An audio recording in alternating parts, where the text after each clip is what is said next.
This program is part of the Cosmic Potato Podcast Network. For more shows like this, visit our website at cosmicpotato.com. All right, you primitive screwheads, listen up. I am Iron Man. That's a big twink. Pizza Dude's got 30 seconds. You are a toy! It's Leviosa, not Leviosa. Why so serious? The city's flying. We're fighting an army of robots. And I have a bow and arrow. None of this makes sense. And welcome to World War G, episode 215. I'm Troy. I'm AJ. And I'm back. Hey! Da da da da da da da. He's back from Baby Watch. Yes. Yeah. It's been a long 4 weeks. Has it been four weeks or 5? You haven't been on this, I think it's been only 3 weeks. Are you sure? I'm pretty sure. Because she's 3 weeks old today. And I don't think I came the week before she was born. So, okay, maybe it's been 4 weeks. Oh, I think you were sick that week. Maybe that, yeah, maybe that's what four. it was. Four for me. Yeah. Okay. How is little baby Hodor? Oh, she's really good. Good? Yeah. How does Emily feel that on the podcast your kids' names are now Jon Snow, Sansa, and baby Hodor? She hasn't really talked about it much, but I'm sure she's happy with it because she likes Game of Thrones now. Right. So, speaking of which, yeah. So today, the new season or final season, yes, of Game of Thrones starts. If you can't hear it in my voice, I'm a little excited. Yeah.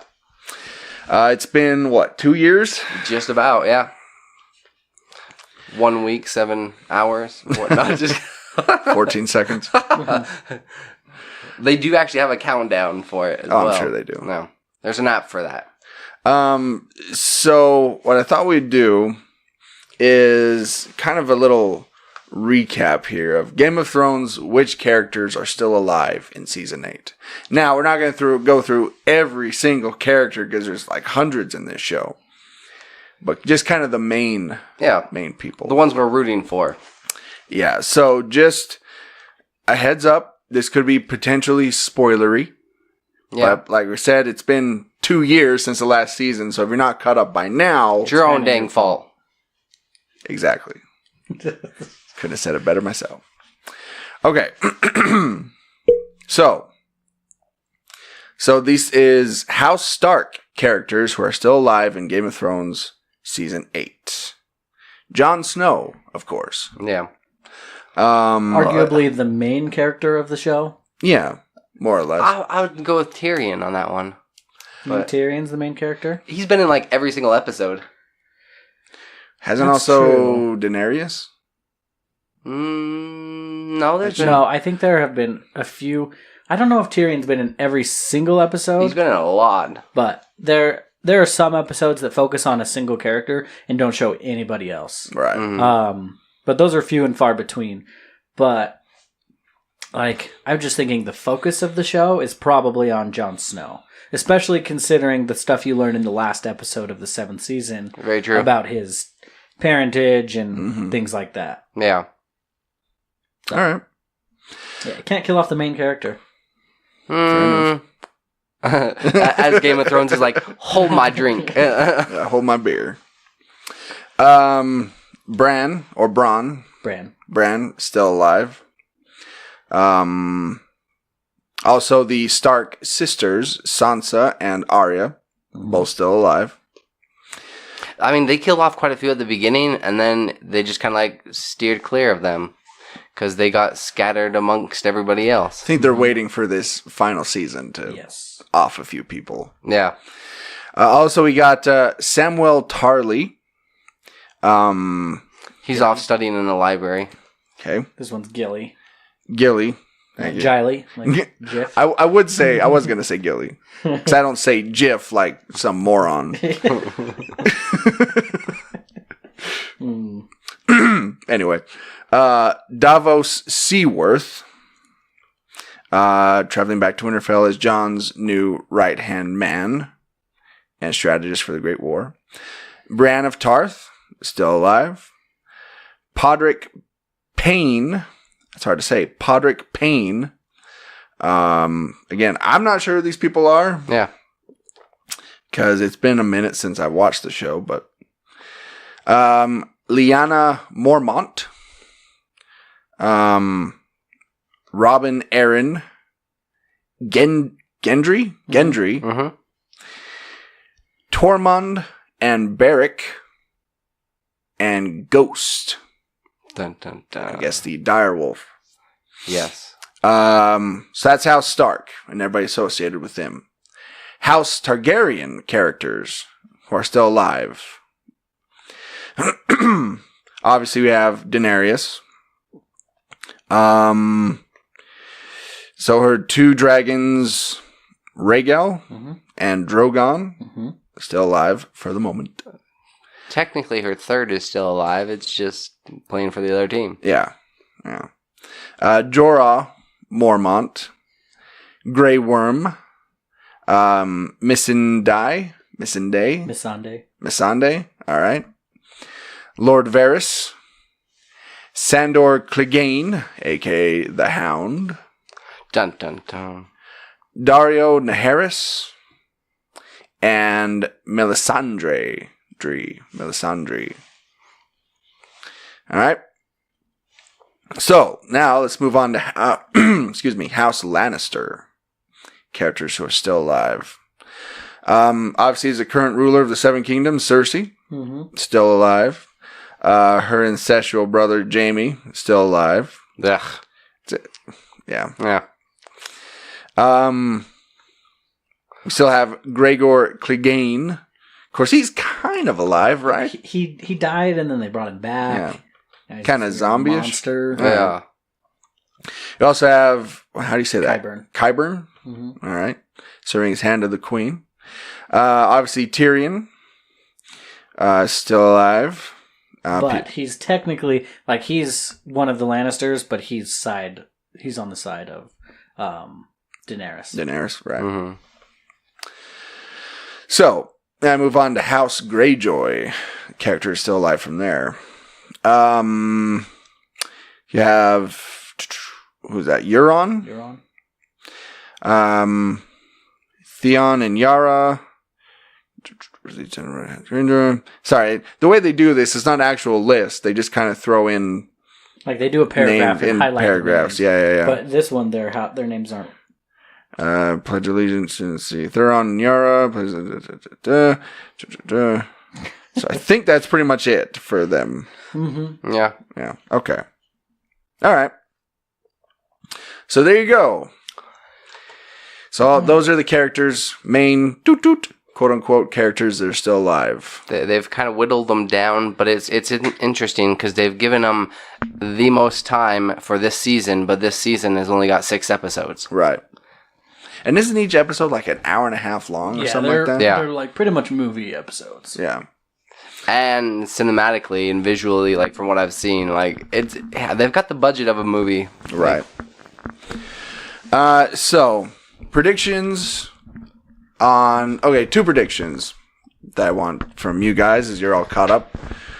Who will be on the throne at the very end, and who is not gonna make it out of the main people we've talked about? I'm thinking Jon Snow is gonna die. I know it's like Really? might be an unpopular opinion, but I think he's out.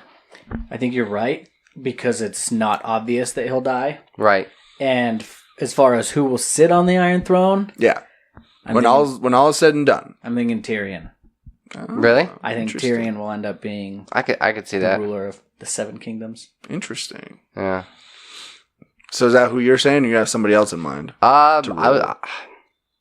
Yeah, probably. I think Tyrion. It'll just be kind of interesting to see who he's associated with and who's surrounding him. Okay. In the mix. All right. Well, I'm not completely caught up with the show, more or less, but I think Arya and the Hound still have like a pretty good, decent story to to tail. Yeah. She's got. Doesn't she still have a couple people left on her hit list? Mm-hmm. Yeah. And now she's got the ability with like the no face, The faceless god. the faceless god, Many-faced god. Yeah. Being She a can- faceless man. She can do whatever she wants, basically. She can basically turn into other people. Right. Yeah. Right. I've seen that. I do have a prediction. Okay. Or prescription. Sorry, I've said that word a lot in the last few weeks. I got a prediction for you. I think that Jamie is going to switch sides. I think he's going to abandon Cersei Ah. and go on the side of House Stark. I could see that. He could be the one that actually kills her. Right? He's just like, I'm the only one that can do it, because I love her Kills so her much. with his dick. Slays myself. that. No. There's a lot of puns in Yeah, there. there is. Yeah, that's interesting. I personally, I don't think Tyrion, as much as people love him, is going to survive to the very end.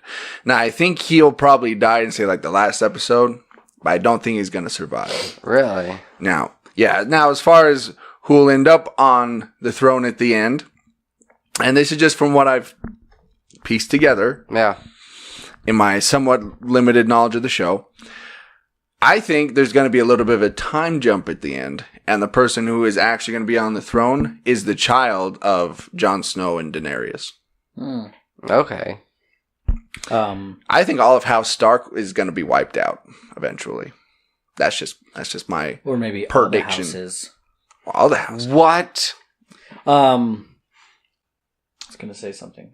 The nice thing is that literally nobody knows what's going to happen. Right. Because all of the seasons prior to this had books that they kind of were loosely based on. Right. All this is just fresh material. It is. And That and all. Okay, so what about the walkers? the White Walkers. Yeah. What do we think's going to happen to them? Yeah. Are they gonna? Are all the other houses gonna have to team up? Because they're trying to build this army, but at the same time, people are still jockeying for the throne, and not paying attention to these guys, even though they're here. Winter has come. That would be a really cool major upset, is if everybody actually lost and the White Walkers won. That'd be hilarious. That'd be great. And it would be something that would only happen in Game of Thrones, where they kill off people that you like. Yeah, I don't know. It'll be interesting. Man, We'll I know that in they got 6 weeks. I know that they've got to save a couple of surprises for the very end, but I think this episode's going to be kind of a game changer as far as the direction that they're going to go. I think it will be. I think this episode is really going to set the tone for the rest of the season. You'll probably see 1 or 2 major deaths just in this first episode. Yeah. I'm guessing. Maybe we should start another podcast that plays immediately, that we record immediately after watching, and we'll call it Game of Microphones. Nice. Ooh. I'll be surprised if about the that's not episodes. already taken. Yeah. I'd be really surprised. There is a funny little, just kind of apropos of nothing. There's a funny little parody of Game of Thrones that Sesame Street did called Game of Chairs, where they do, in order for whoever, or to decide who leads a kingdom, they play a game of musical chairs. Who ended up winning? Grover. Really? Yeah. Yeah. Anyway. Speaking of television shows, AMC is launching a 3rd Walking Dead series, and it's kind of interesting because this article, they start off right at the bat with with The Walking Dead having the lowest record as far as nobody watching anymore. Yeah. What should we do? Yeah, let's try to beat this dead walking horse, kind of a deal, and start up another series. The problem that they ran, I know they do have a lot of fans with Fear the Walking Dead, but the problem that they ran into that is everybody already knows what happens to the apocalypse, and they didn't really, because everybody's running around, in Fear the Walking Dead, everybody's running around screaming, what's going on? I don't know, kind of a deal. Yeah. And we already know, because we've watched The Walking Dead for so many seasons, Right. that they're zombies, guys, come on. And this one... Which is that's always the trouble you run into if you do a prequel. Because you know already what's going to happen, so there's not really a whole lot of tension there. Right.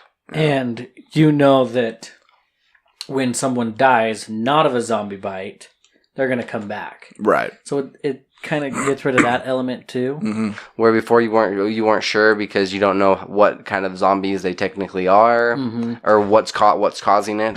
You know what really bugs me about these zombie shows? They never actually say the word zombie. They always have their own nickname for it. Yep. Except for in Zombieland. They say zombies. Yeah. And even then, that's just kind of a horror comedy parody type stuff. Yeah. Yeah, it's interesting. They shy away from that. I mean, I've heard there's some sort of a reasoning behind that everybody like shies away from it. But maybe because it's kind of cliche, or maybe it cheapens it or something like that. Yeah. So maybe then in this third series, I don't know if we know much about it, but maybe it takes place after. Okay. The whole thing is said and done, basically. And then you're like not so worried about like the zombies as you are other people. Yeah. And what they're... Because I've been watching this another show on Netflix at the moment. It's called Black Summer. And it's a zombie movie. But it was kind of like they went a different route with it. Where they introduce a character and then they show a little bit of their story. And then in this first episode, it goes full circle. So like people that were running away from this zombie, you know, then you see another character and they're also affected by this same zombie or this same person kind of a deal. Right. The interesting thing that I was going to say with this one, though, is you have a lot of people, you never know what people's intentions really are. Like, they're just like, hey, you know, like, we're really good Christian people. Like, let us into your car. Let us help you out. Okay. Like, don't hose me over kind of a deal. And then they open it and he's just like, get out. Yeah. Get out of this car now. Like, people, I mean, I'm not that fearful of zombies because they only have a couple of different motives, you know, like to kill and to eat kind of a deal. It's more so the people in the apocalypse that I'd be more worried about. Because once you have no laws or morals or anything like that, then yeah, it's just chaos. Yeah. Do you guys have a zombie plan? I'm heading up the street to the mountains. Okay. That was my plan as well. Head up to the mountains. Grab some camping gear. And, yeah. Then go to tap right here. Oh man. Let's get it. I don't want to see my family torn apart. So you'd go all like The Mist kind of a deal, right? Yeah, but hopefully they don't find out there's a way to stop everything immediately after I do that. Yeah. Of course, with my luck, that's exactly what would happen. 10 seconds later. No! We have a cure! But I think it'll be nice if this is like the last time they do anything TV show zombie related. Yeah. For some time. Yes. Yeah, it's because time. It's so overplayed, especially because they're the ones that did it. Like, I don't know. The Walking Dead really tore me away from zombies. Yeah. Now. It's time for it to die. Yeah. Speaking of things that are dying, so we've all seen Shazam, right? Have you seen it yet, AJ? I've not. Oh, AJ, come on. I'm sorry. Missing out. I'm sorry, no. It's okay. I just can't believe that you saw Pet Semetary and not Shazam yet. Shazam. I know. Anyways, man. All right. Okay, so priorities. What the heck? A scene in Shazam may have confirmed that Bruce Wayne is going to, or already is in retirement. I was talking to Troy a little bit about this before, but there was a toy, like there's a scene in the movie when they're running through a toy store and Shazam throws a Batman toy at the villain in there. Yeah. Dr. Savannah. Dr. Savannah. Yep. And then a little later in that scene, you see another toy, which is like a robotic, or it's like a big bat suit with missile launchers on its shoulders, and it's blue. Did you ever read the comic where Batman retires and Gordon takes over Dark Knight as Batman? I have, yes. In like this bat suit? It's really recent. It's like within the last 3 or 4 years that it came out. Yeah. Anyways, well, in that scene, there is that toy on the shelves. Which means that has already happened in this universe. I gotcha. And so it may be a sign that DC is hanging up the cowl for a long time, or for good. Probably not for good. They like beating dead horses too. They do. Yeah, if there's a dead horse, DC will beat it. Plus, Plus, the Annabelle cameo that no one's talking about, which is weird. Like, I had to dig a little bit on the internet to make sure that I saw what I saw. So, a little bit of a spoiler here. Okay, so kind of the beginning of the movie, when we first introduced to Billy Batson, he's outside this little thrift shop that's been broken into. Alarm's going off. Cops pull up, right? Mm-hmm. And he's like, oh, I'm so glad you guys are here. You know, I saw what happened, blah, blah, blah. He leads the cops in, or the cops go in. And as soon as the cops enter, if you look down, I think it's on the left side. If you look down, there is the Annabelle doll just chilling there on the shelf. Jeez, that's creepy. And it's a very distinct doll, right? Yeah. So that is what it is. And it's just chilling there. Yes. Okay. See? Yeah, I'm not crazy. Yeah. And apparently, she also... trying to sound like me with my conspiracy theories. She also appears in Aquaman. She's on the bottom of the sea floor somewhere. I didn't notice that one. Huh. Here, I'll find it. I don't know why. Maybe because it's all Warner Brothers properties. But she just keeps popping up in DC Blumhouse films. is part of Warner Brothers? Yes. Okay. I think. Are they?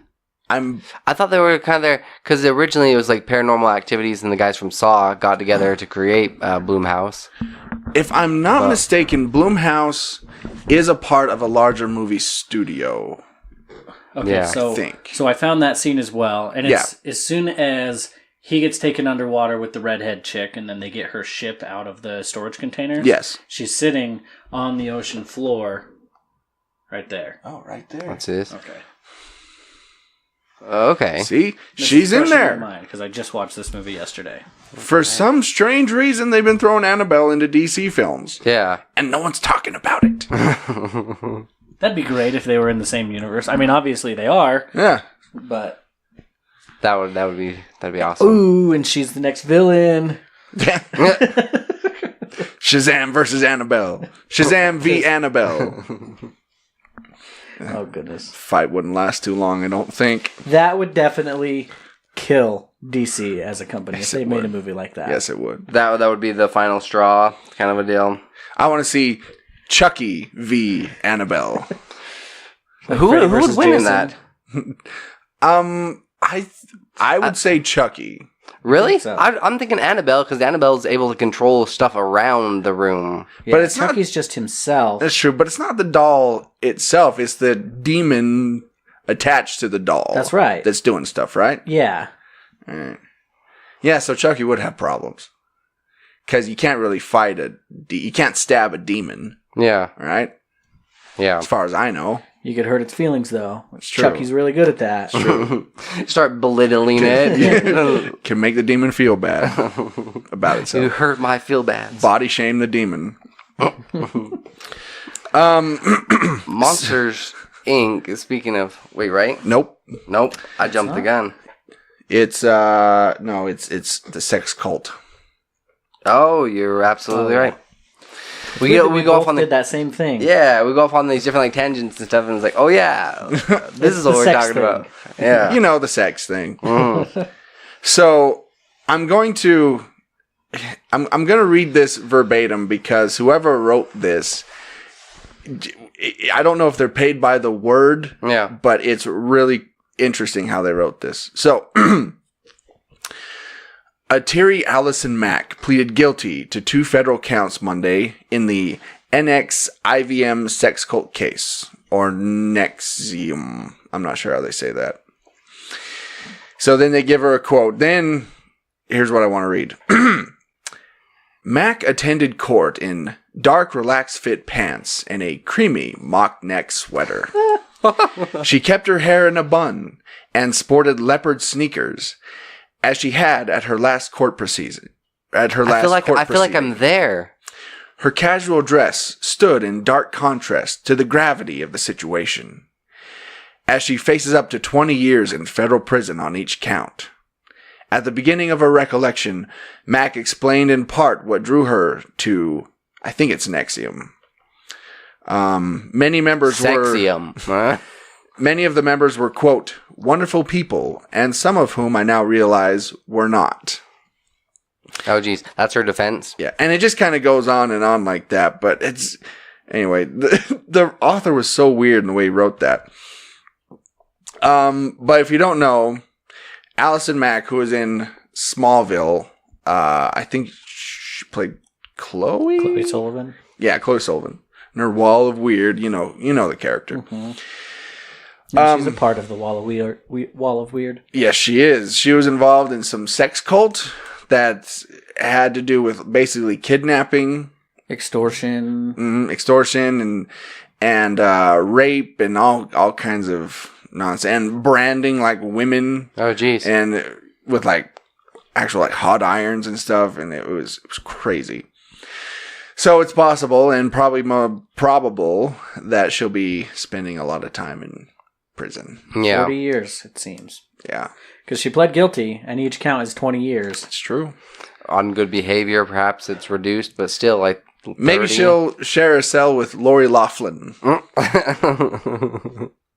And that'll be the crossover we all wanted. Smallville and Full House. Oh, that'd be hilarious. That would be perfect.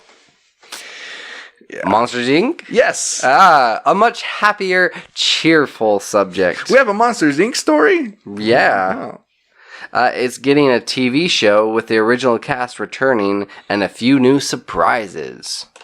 Which is funny, because usually big-name actors don't go on to do the TV shows. Yeah, but it's been long enough, and they're probably not getting as many big roles that they're like, okay, I'll do a TV show. Is this going to be on Disney Plus? It is. See, Disney Plus has also just recently announced like all these other superhero TV series. Like we're going to talk about here in a second, but yeah, they're getting big stars, and it's weird. Anyway. That's because they've got that Disney money, dude. They can pay out for it. But it's crazy because isn't it only going to be like $7 kind of a deal? That's like $7 a month. Almost half the price of like Hulu or Netflix and some of these other ones. Oh, it's more than half the price of Netflix now. They changed their prices to $15.99. Netflix did. There you go. Boom. Wow. I think that's just the initial thing. It's kind of like the whole red box for $1 kind of a deal, and then slowly move it on up. They're like, look at all this content we've got available. But it's like right from the get-go, they're just kind of dropping quite a few big names. Yeah. So this is interesting because I guess it's going to be called Monsters at Work, right? And it's going to basically pick up 6 months after the events of Monsters, Inc. Right. So just kind of running with the story. The plant's now powered by laughter instead of screams. Which is kind of weird because their time, the whole timeline with Monsters University, kind of they've like switched it around, and now they're going back to where they picked up recently.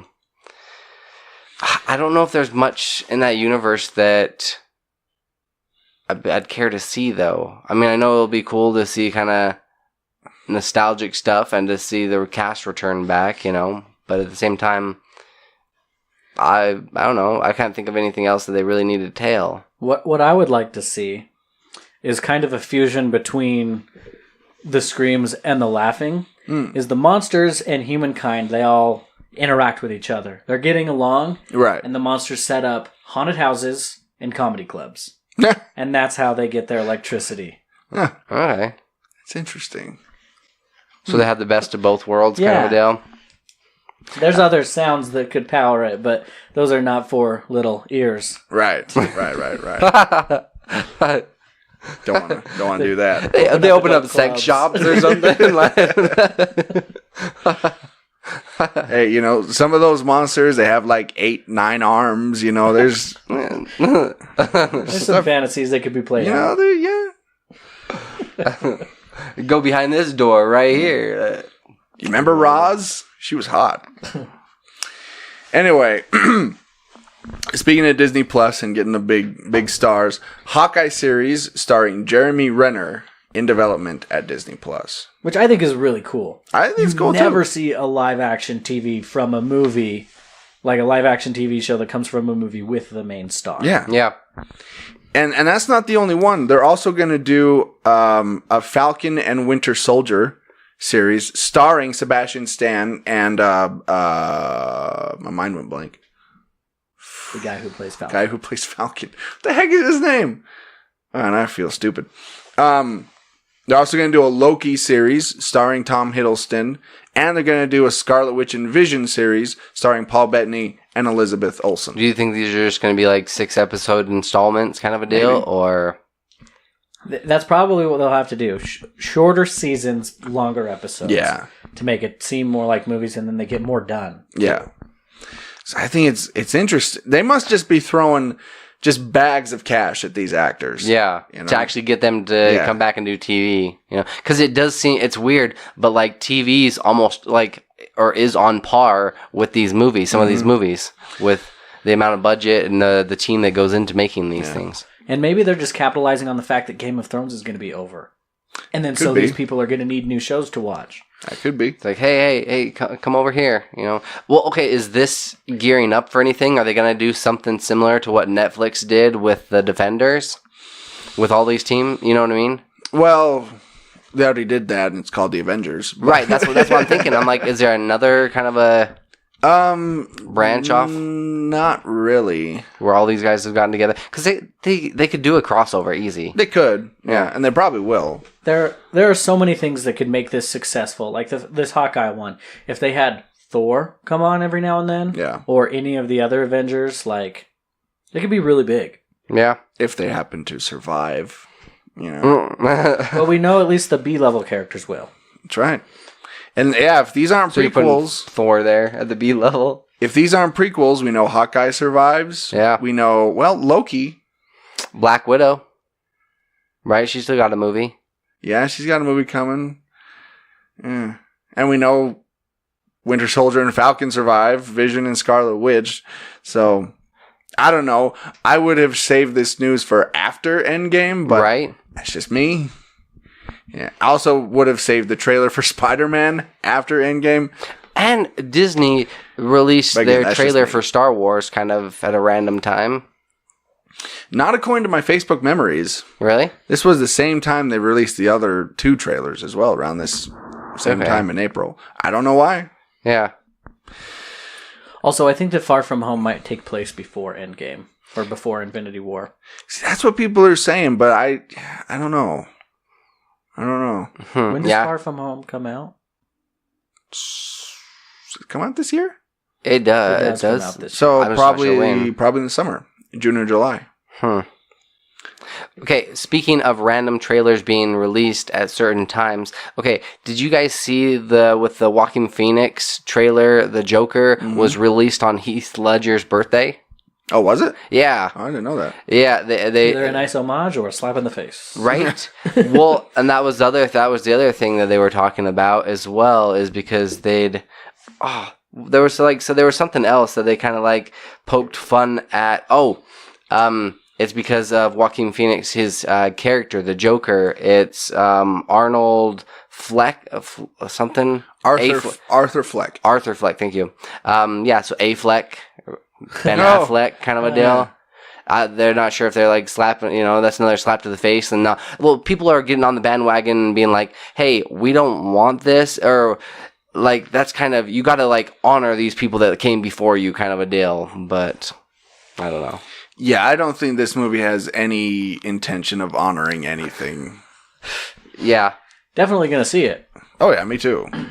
Me too. I am, out of sheer morbid curiosity, I want to see this film. Yeah. Joker. Yeah. And I do think it's funny that, the established Joker film was canceled, and then this one is being pushed through. Yeah. This is the one that actually made it. Pissed about it. Yeah. He's like, sorry, you get put on the back burner because we've got this random kooky crazy one that's coming out. Yeah.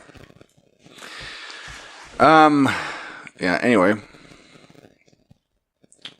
Just 1 second. Okay. So I sent you guys this story just because I know that you guys are kind of into collectibles a little bit. Yeah. I've never really gotten into them. But Toy Story 4, they have, looks like 16 Funko Pops. Yeah. That's what they're called, right? Yes, that how is. You say it? Yes, Funko Pops. Okay. It's Funko, is it? Is that how it's pronounced? Funko Pops. And Troy pointed out something really interesting. Yeah. In this, there is no discernible villain. There's not. Which the Toy Story franchise is pretty good at disguising who the villain is. But none of these look inherently evil. But you had a prediction? Which led to my theory that the real villain of Toy Story 4 is Bo Peep. Oh, I thought you were going to say Andy. What? As funny as that would be. With Officer Giggle McDimples? Yeah, I think Bo Peep is the actual villain. Do you think it's because she wasn't in 3? And she's pissed about it? That could be. No, I think, you know, they go to that little shop, right, that apparently she's been living in for a while. I think she's gotten very jaded and very manipulative. And I think she's going to try to manipulate Woody to kind of join her little toy cult. And stay here. Toy sex cult? Toy sex cult. Oh, man. Sex toy cult. I'm not going to say it. Sex toy story, right? Oh, there you go. With Woody and Buzz. See? It all you don't have to change anything. It all fits. So don't forget about Forky. Right, Forky. Yeah. Same thing. Bo Peep. Oh, man. But I can't see any other villains. Granted, I don't know much about Duke Kaboom or Combat Carl Jr. Maybe they're villainish or Ducky and Bunny, played by Jordan Peele and Michael Keegan Key. Keegan-Michael Key. Keegan-Michael Key. Yeah, not Michael Keegan Key. Yeah, so I'm saying I'm calling it Bo Peep is the villain. That's what I'm saying. I could see that because it looks kind of like the original where they have to go back to help out, kind of a deal. But she's gonna be drawing them, like holding them there, saying like, "No, like stay with us." What the heck? Because you know the first movie you had Sid, obvious villain. Second movie you had Stinky Pete. Third movie you had Lotso. Yeah. I don't know. They have to have like some main key villain. I think it's going to be old Bo Peep. Lotso Bo Peep. I don't know. Lotso Peep. Lotso Peep. There you go. Speaking of villains, and I guess I don't even know where I'm going with this one. Godzilla versus Kong is going to be released in 2020. Officially wrapping up the film and the franchise. Which I thought the reason I brought this one up there is because like at the very top of this article, it pulls up like the whole Godzilla King of the Monsters. So he's gonna have his like solo movie that's gonna lead into Godzilla versus King Kong. But like I don't know, like it's been so long since they've done King Kong, like the Skull Island, that there's nothing to really build or get momentum back around. Well, I mean, they did the first Godzilla, which was Kong.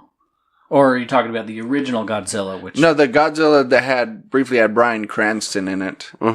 That I think it was like, when did that get released? 2014, 15, something like Probably that. Around there. Yeah. Then they had that one. Then they had Kong Skull Island. Now they're going to have Godzilla King of the Monsters. And these are all in the same universe. So then obviously it makes sense that the last one will be Godzilla versus Kong. I mean, he's got some growing up to do, old Kong. Well, because he was only about like 100 feet tall. Yeah, he was tiny compared to Godzilla. Yeah.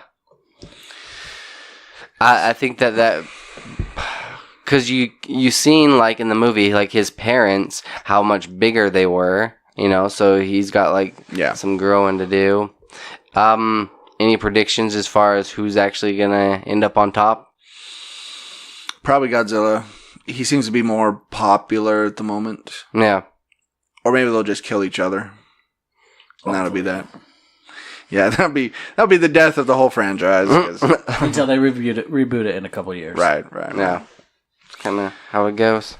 Because how many Kong movies have they had in the last 10 years? This will be the... they did that one with Jack Black. Jack Black one, which was Kong. Well, they had the original in the 1930s. They made another one in the 70s. And they made like a Son of Kong also in the 70s. Then they did the reboot with Jack Black And then they had Kong Skull Island. But Godzilla films, they've had like 20-something? Yeah, they've had a ton. If not more. Well, then hopefully Godzilla will at least die for good. Yeah. Maybe it's just me. I have a hard time getting into these Titan movies to where these creatures are so big that they can literally just step on us, wipe us all out, and we still have like a chance, a fighting chance. See, and I think that's why I think Cloverfield did so well. Because it was that giant monster movie, but it was shown from the perspective of the people. Mm-hmm. Right. And you kind of just got glimpses of it. Up too. Well, yeah. Some of the stuff that happens in there. Yeah. The ending when the guy gets eaten and you see the camera and It reminds me a lot of The Mist, actually.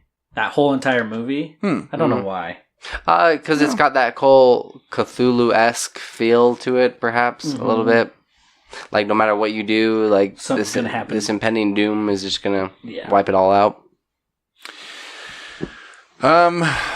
So here's just some random story that just happened to come across.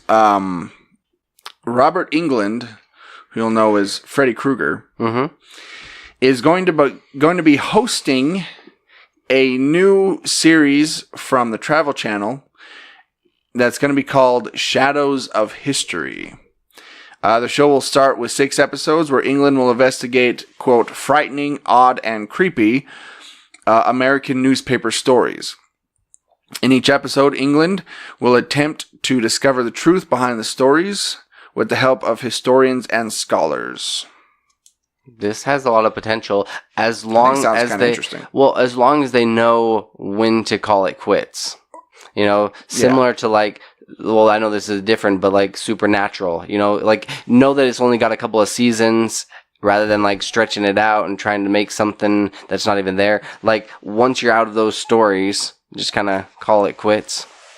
Yeah. And I mean, just like going back to Travel Channel, Ghost Adventures has been on what feels like 30 years. Right. And they ran out of good stuff years ago, so. You know what would be a really cool thing is if they did like a Tales of the Crypt type thing and have him be dressed as Freddy Krueger when he's doing these episodes. Maybe kind of a TV host. I'd like that. Okay. Well, then I guess you can really interact with these scholars and with everybody else. Unless that would be good. It would be just really funny to watch. He's tapping his face from like far away. Interesting. You could do like a horror Twilight Zone type of thing. Okay. Speaking of which, there's my recommendation. Yeah. The new Twilight Zone series. Good? It's really good. Yeah. So now, are each episode, is it like a standalone kind of? Yes. Okay. Yep. Yeah. I think at this point there's 3 episodes out. The first one you can find on YouTube called The Comedian.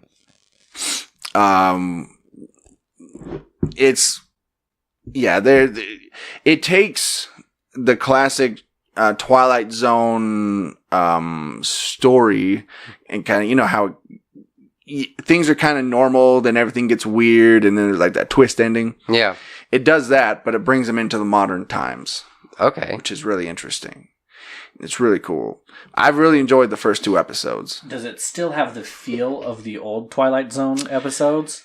It does. You feel a little uncomfortable. Good. Okay. Yeah. Like you know something is coming.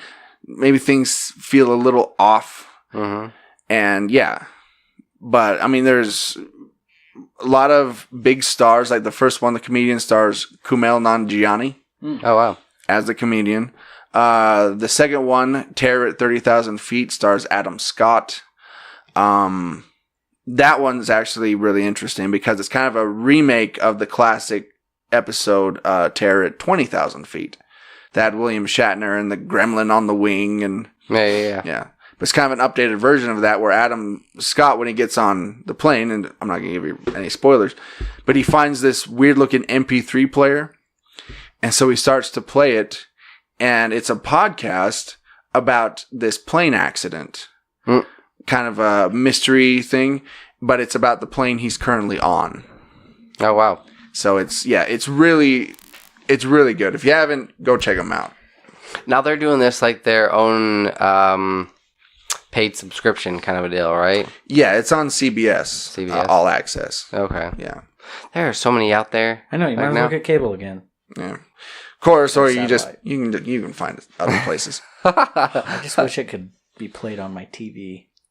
I mean, it can, but... You can. You can hook your computer up to your TV. It's across the room. Oh. That seems like pretty far away. Well, so... That's why they made long cables. This is a really big tangent. Yeah. But Windows 10 is supposed to have a really cool feature to where you can, like, sling stuff from your TV to something that can receive that. Yeah. And so my Roku can receive that, and every time I try, it works for like 2 seconds, and then my computer restarts. It's so dumb. It makes me so mad. Windows 10 is the worst. Trying to sling it won't work. Isn't there a thing called like a sling box? I think there is, right? I don't know. Isn't that a... Sounds sexual. See that in Sex Toy Story. The sling box. That's the real villain. That's the villain of the story. Sling box. Oh, man. Speaking of like... Well, we weren't speaking of it. But like R-rated superhero stuff. I love we were talking about this all. I'm going to use that for my new segue when I can't find one. I'm like, speaking of Godzilla. You know how they are doing like R-rated superhero movies now? Yeah. They really need R-rated animated. Well, I mean, they do. They have like the Seth Rogen ones, like what is it? Hot Dog Party or something? What was it called? Sausage Party. Sausage Party. There you go. Hot Dog Party. Well, same thing. Oh my gosh, I just got the reference of Sausage Party. It's Right. Sausage Fest. Yeah. Okay. Yeah. But like if they did an R-rated Toy Story, that would be hilarious. It would be funny. Think you could actually get them on board to do that? No. These Maybe beloved... in a few years when Tom Hanks is less popular and That'll never Tim happen. Allen. How dare you? That's beneath He will him. never be less popular. Wonder if Tom Hanks' toothbrush would be in it. I hope so. Only if it's electric. He is a national treasure, Tom Hanks. He's America's sweetheart. Speaking of Star Wars. Yeah. Yeah. The new trailer dropped for Star Wars Episode 9. In case you didn't know, because everybody literally has been talking about it. Right. So just, thoughts, feelings? First of all, what do you think of the title? The Rise of Skywalker. It leaves it open to a lot of interpretation to try to, like, decipher which Skywalker. Well, A lot of questions. Because technically, it's weird. One of them is dead in real life, and one of them's alive in the show. And in the show, one of them is dead, and the opposite is alive. Right. Yeah, that's so true. those are the only two known Skywalkers that are in existence right now. Right. With the actual last name of Skywalker. Yes. Right.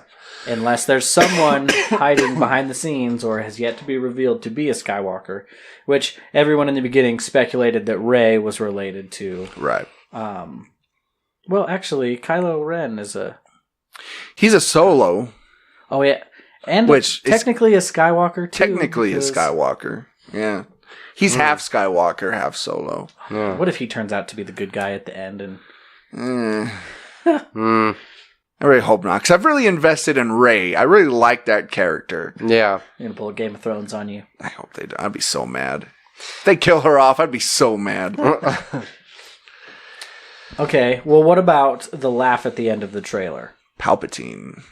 It has to be, because you don't actually see him die. Oh, it is. It is Palpatine. Yeah. That's for He is sure. back? Yes, that has been confirmed. J.J. Abrams has confirmed that Emperor Palpatine will be in this movie. Okay, good. Now, whether he's going to be a Force ghost, whether it's some sort of mirage or some sort of hallucination or whatever, don't know that yet, but he will be in it. There is the theory that Palpatine isn't actually Palpatine. He's actually Darth Plagueis the Wise.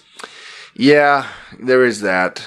There's also the theory that maybe it's a clone or something, because The clone technology exists. It's true. And in the Legacy series, before Disney squashed that, Palpatine had several clones. He came back many times. So, yeah. It kind Hopefully of that just doesn't become a thing. Yeah, I hope so too. But even though, I mean, they didn't show much, they show little snippets here and there, but obviously they show Rey, they show Kylo, they show Finn, they show Poe, C-3PO, BB-8. There's even this new droid. Right. That's buzzing around with BB-8. They show pretty much all your favorites. Chewie, Lando's back. Yeah. Lando Calrissian is back. Which we notice he's wearing the clothes that he was wearing in Solo. Mm-hmm. I thought that was kind of cool. So he had to let it out a bit. Right. Go to the tailor. And but yeah, so that was pretty cool. There's been a lot of like Star Wars. There's been a lot of Star Wars news, even with like the Star Wars Jedi Fallen Order. Oh yeah. Did you get a chance to see that trailer as well? I watched that, yeah. That looks pretty awesome. I'm way stoked for that as well. Which I haven't seen that yet, but is it a game? Yes. Okay. Yeah. Yeah. It looked like a game from the little pieces that I did see. Yeah, I don't know if it was that game that they were talking about, but EA put out like a little tweet or something that said no microtransactions, no loot, loot boxes or whatever it is. Well, this one looks more story driven than actually like a multiplayer. And that's what they said. There's a single player story, something like that. Good. Yeah. That's what they need to do. Yeah. Because EA has been a huge proponent of single player games can't exist anymore. Right. But then Sony does that all the time. Mm-hmm. Like all of their PlayStation exclusives, most of them are single player. And I think PlayStation is pretty successful. Yeah, just a little bit. I don't know. Maybe they might know what they're doing. I don't know. But anyway, back to that trailer. I mean, it's the end of the Skywalker saga. Yeah. Like, after this one, that story is done. You also get a voiceover from Mark Hamill as Luke Skywalker. So it kind of makes you wonder, is he coming back? Is he going to appear as a Force ghost? Yeah. I think it'll have to be Force Ghost. Yeah. For me, what it seems like is J.J. Abrams trying desperately to fix what happened in Episode 8. Mm-hmm. He was like, well, he killed off Snoke. That was going to be the big bad. So now I got to bring back the Emperor. He crushed Kylo's helmet. Yeah. So now I got to fix that. He destroyed Luke Skywalker's lightsaber. So I got to fix that. Yeah. Which is difficult because you already have like a lot of studio execs that have a certain direction that they want the film to go, but then you also got to incorporate everything else and make it believable. Mm-hmm. Yeah. Yeah. Quite the task. Yeah, I would also think on this one, I think Disney probably had a few notes, but I think they probably left him alone. I would guess for the most part because Force Awakens was so successful. Right. That I think they'd be like, I think he knows what he's doing. Just maybe. Yeah.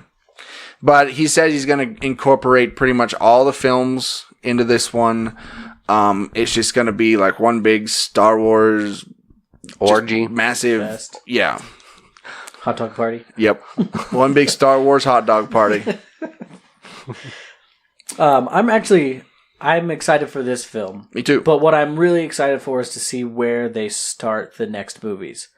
Because if you think about it, like, this fight between the Rebel Alliance and all these... the Empire, First Order, blah, blah, blah. Yeah. It seems like all-encompassing, like it's going to affect the entire galaxy, when it's really not. Right. It's only affecting probably this small part of one galaxy. Far, far away. And the next films, there's unlimited possibilities because you can use the entire universe. Yeah. Which is really exciting. Yeah. I also read an article where they said after Episode 9, they're taking a hiatus on Star Wars films. I think they're going to be focused more on television, like on The Mandalorian, and I think they have a few other Star Wars series they're going to do. Mm-hmm. But I'll bet we don't see another Star Wars movie for another at least 5 years. Mm-hmm. Yeah. I don't know if they could wait that long. I'm thinking like maybe 2 or 3. Well, it's like 2 years between each movie. Yeah. So 3 years really isn't that big of a hiatus. And what they wanted to do initially is they wanted to have like a Star Wars movie a year. Right. And So it's going to be a main story one and then like a filler movie. right. But that didn't quite work out, so I think that's why they're going to take this hiatus, which makes me think that's going to be at least 5 years. Okay. And So I'm they totally can- fine with the TV because I don't know about you guys, but I have a less of a desire or ability to go see movies nowadays. Maybe that's This is not me. Yeah, that might just be because my family's Yeah, you have kids and time stuff. like that. Yeah. I don't have But responsibilities. it could be that they're planning to bring it all to the TV until people miss it in the theaters. And then they're like, you know what? I think it's time. Yeah. People will be really excited for another Star Wars movie on the big screen. And then maybe, they'll get some good stories together. They'll start, a new trilogy. And Bring back a bunch of Jedis. That's really what Star Wars is missing. it's really what people want to see. Yeah. Although they can do without. Rogue One was good. Yeah. Rogue One was good. But Rogue One still had a lot of the Force. They did with the blind guy. Mm-hmm. Yeah. That's true. All right. So I saw a couple movies this week. First one I'll talk about is How to Train Your Dragon: The Hidden World, which I forgot was even out. I forgot that even was released. I forgot that was even a thing. Until you saw Fantasy Movie League. Yeah. Like, oh, right. So I went and watched that one.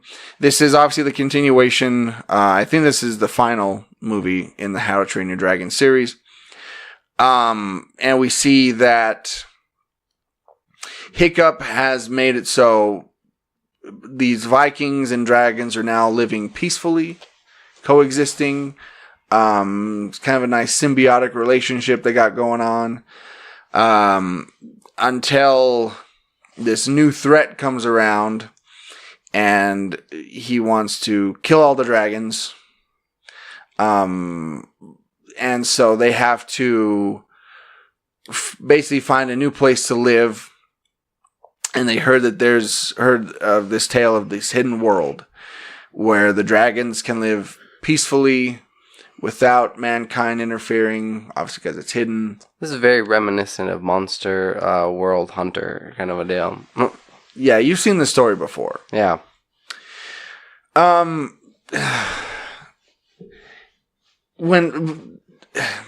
the first How to Train Your Dragon I really liked it. I thought it was quite interesting. I thought it was funny. Mm-hmm. It felt like it wasn't necessarily for kids, even though kids could enjoy it. More of a Kung Fu Panda. Yes, a little, exactly. With some adult humor in there. Yeah. Then the second one is more or less the same, but then this third one, it seems like, okay, they're just selling toys now. Right. Introduce new characters so that they can sell toys. Sell toys, yeah. New characters, new dragons, yeah. And that's what it felt like. It felt hollow. It just felt like something, like it was hurried and rushed out and, we gotta finish this. And yeah, it wasn't that great. I was pretty bored the whole time. Yeah? Yeah. Did they put a nice little bow on it or they leave it open? They did. They ended it. Okay. Yeah, they ended. Yeah, unless they go and do some TV series, which I wouldn't doubt that they'll do. They already have one. Do they? Oh, well, there you go. But yeah, they ended it pretty well. But like I said, I just didn't care. I wasn't invested at all. Which is weird because, like, a lot of the times the third one, kind of redeems us from the second one. Yeah. So out of 5 dragons, I'm sitting at like 1.5. Oh, honestly. wow, okay. Yeah. I mean, if you got kids, if they like the Dragons movies, go take them. I'm sure they'll enjoy it. It's loud with lots of colors and it's big and shiny. Yeah. Yeah. I also saw a movie as well this week. I went and seen Pet Semetary, which I got some flack from Colton here, for not seeing Shazam, seeing Pet Semetary before Shazam, but this one, it's Jason Clarke, his family, the Creeds. He's a doctor. He was a former EMT doctor that needed a little break and needed like more, time with his family because they're growing up. So they buy this home out in the boondocks, the middle of nowhere, where they own this huge property. And on this property, there is a pet cemetery, like far back in the woods. John Lithgow, his character is their next door neighbor that kind of like plays a pretty intricate part. Because while the movie's going along, and their cat ends up dying, but rather than just telling their kids and saying like, hey, like things happen, kind of a deal, John Lithgow ends up saying, hey, I don't want your little daughter to be sad. Let me show you what this pet cemetery can do. So they go further back, like beyond the cemetery itself, onto this like huge, island looking thing that's like completely covered in mist. Like it was pretty dark. They go up there, he buries the cat, and the next day the cat returns. Although the cat returns and it's not the same. It doesn't it's definitely, you can tell there's a big difference with this cat. It's more aggressive and kind of like standoffish and like, yeah, so acting like a normal cat, right? No, but even more so. Yeah, no, it's pretty gnarly. But then like a tragedy happens, and I don't want to give anything away, but they get more than what they bargained for with what they decide to do, because now that they've got this knowledge of, hey, you can bring things back from the dead. Right. Yeah. Right. Could have used a pet cemetery this week myself. Right? Overall, R.I.P. Trouble. It was a pretty decent, like, solid movie. There was some suspense that they created. But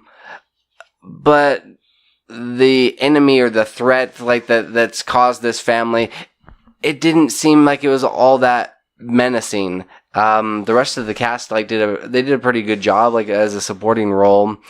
And it was like better than the original, but overall there was just like something kind of lacking with it. Although it did have like a pretty gnarly ending. Like, yeah, I think they will definitely continue revamping and bringing back Stephen King's movies. That's what it's looking like, right? Yeah.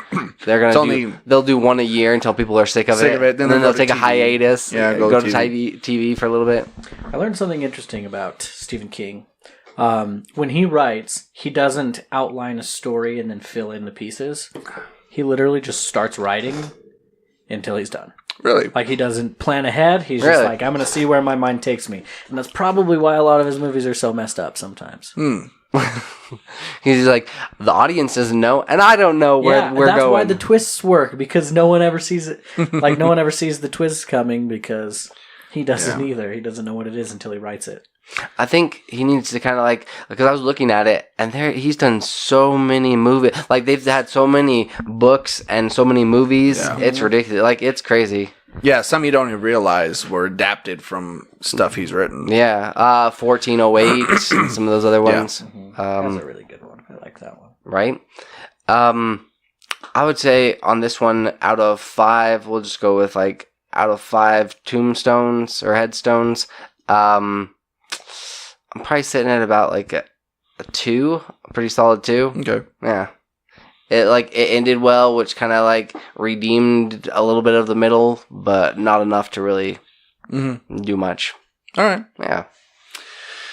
Well, for me, I made it a double feature day last week. What was it? Friday?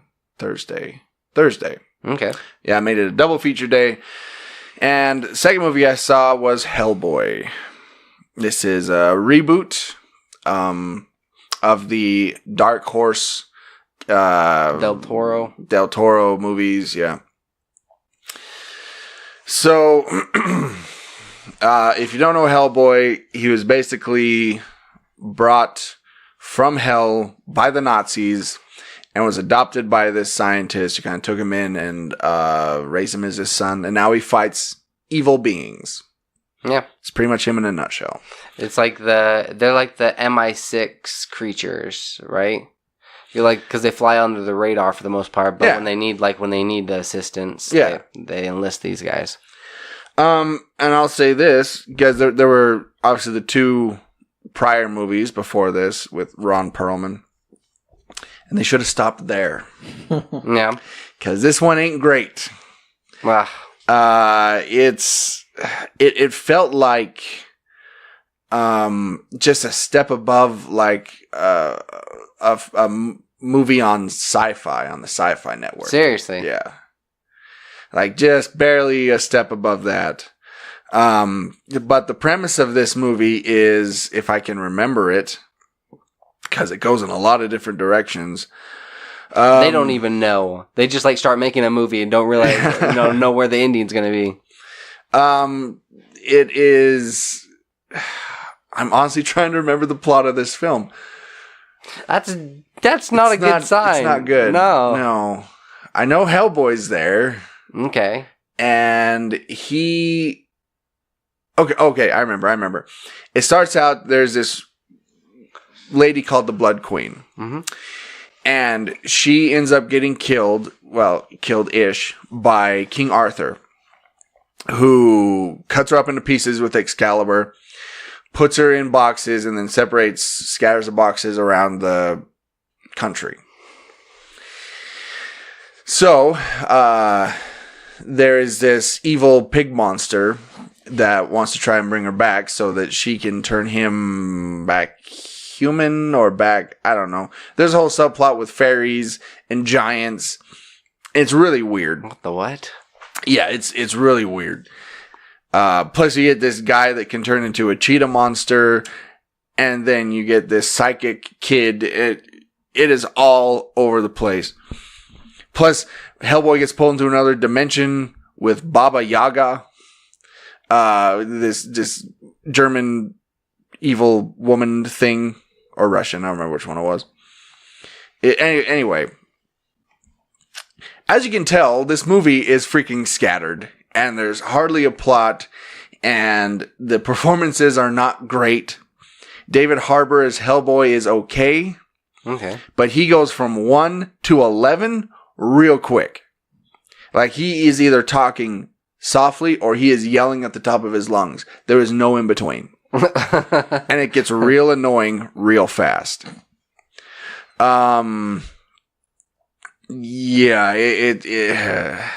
There's a scene where he's fighting these 3 giants, and it is where he's getting beat around. You saw it in the trailer. Yeah, the green screen is so bad. It's like it doesn't even seem like they finished it. Like, it is that bad. Wow. Yeah. This is really disheartening. I know. For such a beloved character. Yeah. I was looking forward to this movie. So, out of 5, what to pick?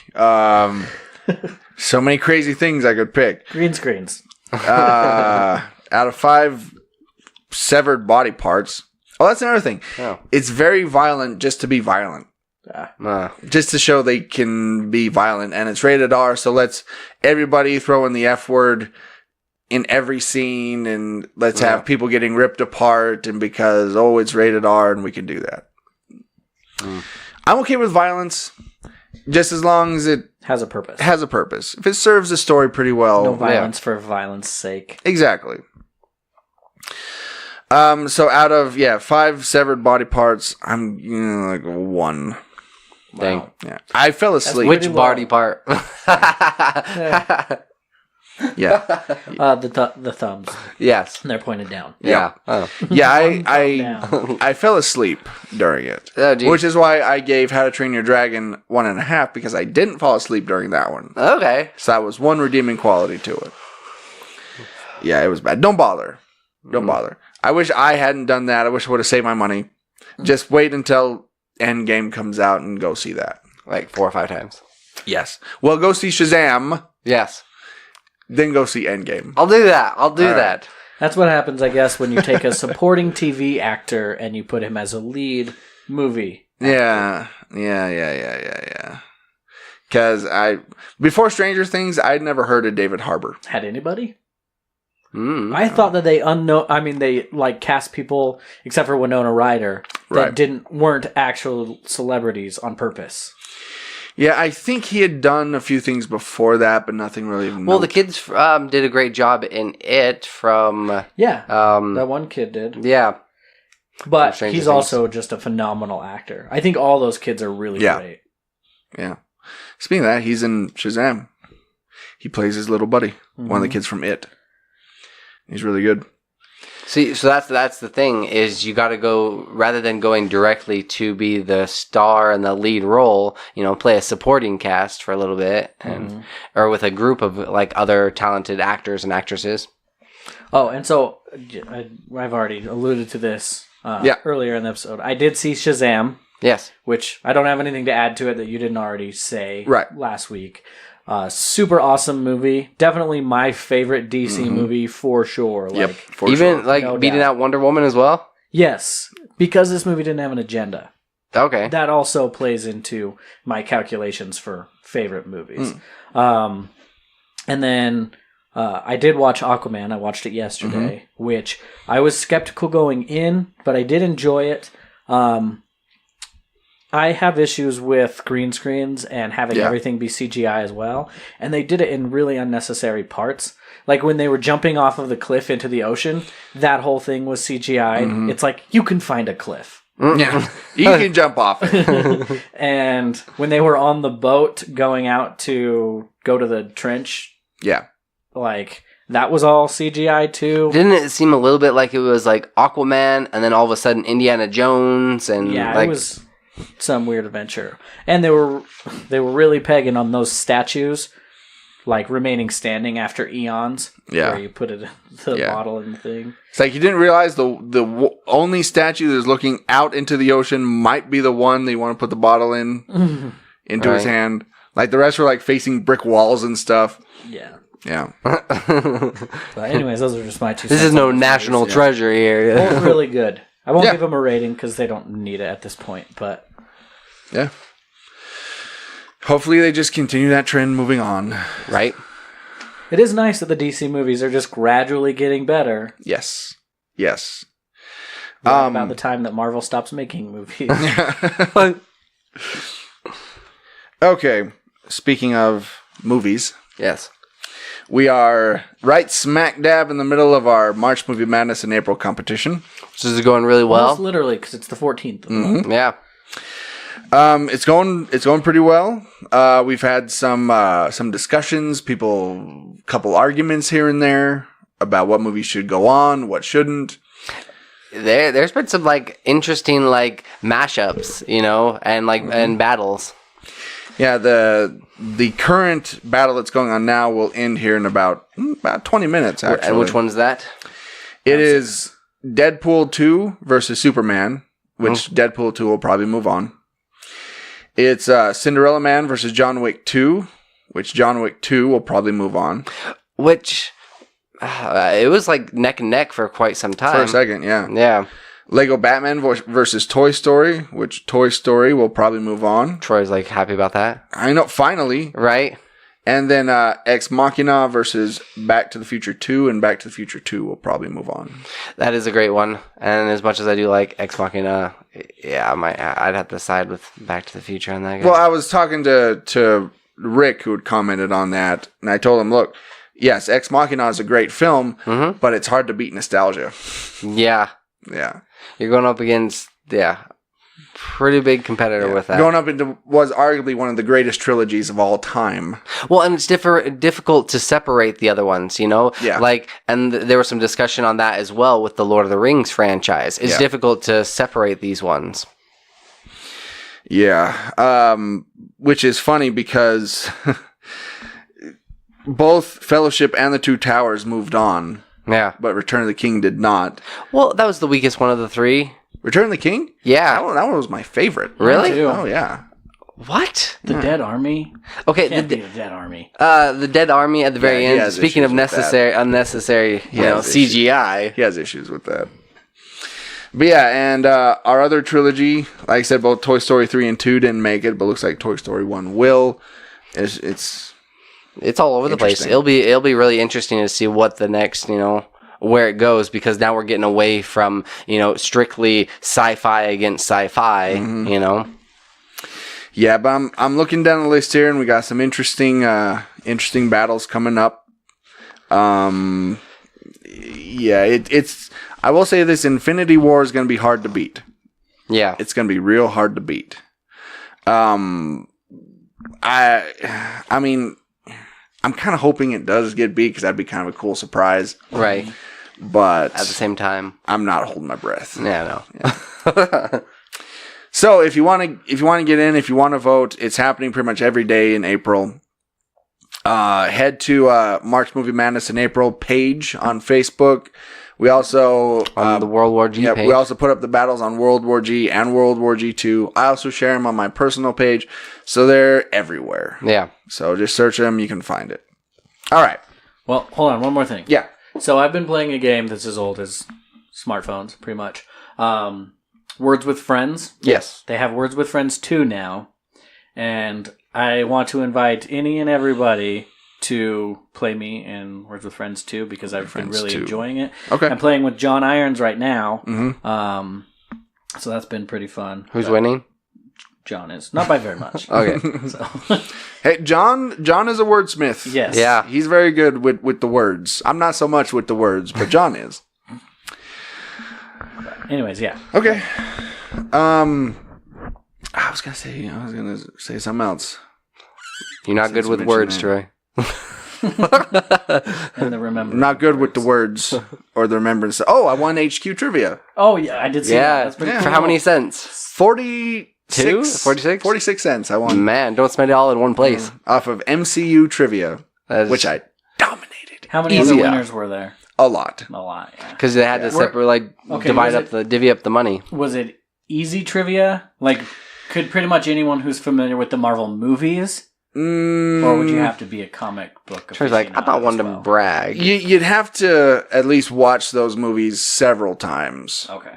Yeah. Or have an eidetic memory. Yeah. Or, like me, think about them all the time. Yeah. Constantly. Yeah. Sleeping. Pretty much. Awake. Yep. All right. So, here's where you can find all of our episodes. You can go to worldwarg.podbean.com. You can also find us on iTunes, Google Play, and at cosmicpotato.com. On the social media, excuse me, my voice is giving out. On the social media, you can find us at facebook.com/worldwargpodcast. We're also on Twitter and Instagram at WWG You can find all of our merchandise at shop.spreadshirt.com/worldwarg. You can also email us anytime. Day or night. At worldwgpodcast@gmail.com.